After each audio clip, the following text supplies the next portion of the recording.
What if I told you that one of the cutest tricks you can teach your dog might one day save them from a dangerous situation? Picture this. You're at the park, and your dog suddenly darts toward a busy street. Your heart stops. But instead of chasing them, you shout a single command, and your dog drops to the ground instantly, lying perfectly still until you reach them. That's the power of the play dead trick. It looks like a fun, theatrical stunt, but at its core, it's an emergency stop button disguised as a game. And the best part? Any dog can learn it, no matter their age or breed. So how do you turn a wiggly, excitable pup into a convincing corpse on cue? It's simpler than you think. Let's break it down first. Let's talk about why this trick is so much more than just rolling over. When your dog learns to play dead, they're not just following a command, they're practicing impulse control.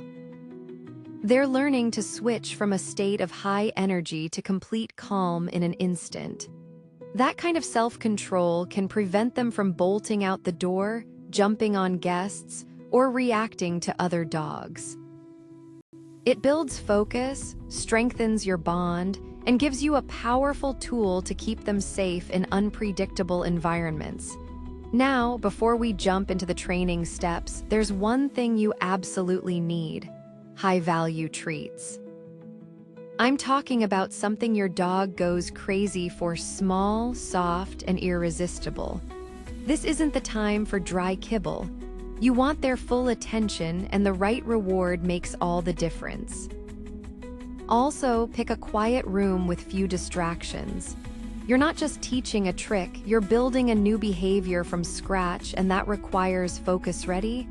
Let's start with the foundation, the down position. If your dog already knows how to lie down on command, you're ahead of the game. If not, no worries, just hold a treat near their nose and slowly lower it to the floor. As they follow it, their body will naturally sink into a down. The moment their elbows touch the ground, say yes, and give them the treat. Repeat this until they're dropping into a down smoothly and quickly. This is your starting point now. Here's where the magic happens.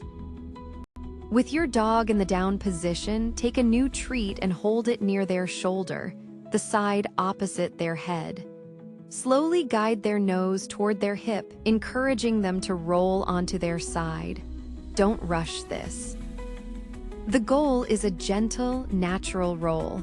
The moment they flop onto their side, even a little, mark it with a yes and reward. At this stage, you're not worrying about a cue word or a dramatic finish. You're just rewarding the roll. Once they're consistently rolling onto their side, it's time to add duration. Now you'll ask them to hold that position for just a second before treating. Gradually extend that time, 2 seconds, then 5, then 10. If they pop up too soon, just calmly reset them and try again. Patience is key. You're teaching them that stillness pays off. Now, let's introduce the cue. Right as your dog begins to roll, say your chosen command: play dead or bang, clearly and confidently. Pair the word with the action over and over. They'll start to connect the sound with the behavior. And here's a pro tip. Use a hand signal, like pointing your finger like a gun. Dogs are visual learners, and a clear hand signal makes the command even stronger. But what if your dog gets stuck? Some dogs resist rolling all the way over. If that happens, go back a step. Reward smaller movements, maybe just a head turn or a slight lean. Shape the behavior piece by piece. Other dogs might be too excited and keep jumping up. If that's the case, make your rewards calmer. Instead of a big celebration, use a quiet good and a gentle treat delivery. You're teaching calmness, not hype. Once your dog is reliably playing dead on cue, start adding real-world challenges.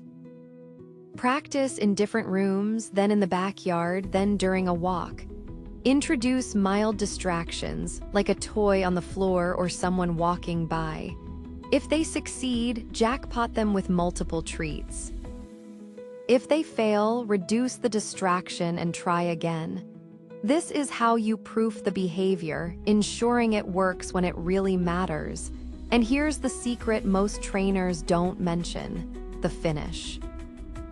When you're done with the trick, don't just say okay and move on. Use a release word like free or all done to tell your dog the behavior is over. This teaches them that they should stay in position until you give them permission to move. A crucial part of real-world safety now, let's talk about advanced applications. Once your dog has mastered play dead, you can build on it. Add drama, teach them to die slowly or to wait until you shoot them with your finger. You can even chain it with other tricks like play dead after spinning or shaking paws. This isn't just for show. It sharpens their ability to follow complex sequences and strengthens their mental agility. But beyond the tricks and the treats, what you're really building is trust. Every time your dog chooses to listen to you, to drop and stay still amid excitement, they're showing that they see you as their guide. That trust transforms your relationship. It turns training from a task into a conversation. So the next time your dog flops onto their side with a goofy grin, remember, you're not just teaching a party trick. You're giving them a skill that could one day keep them out of harm's way. You're building focus, impulse control, and a deeper bond, all wrapped up in a few minutes of fun. What's the most impressive trick your dog has learned? Share your story in the comments. I'd love to hear which commands have made the biggest difference in your life together.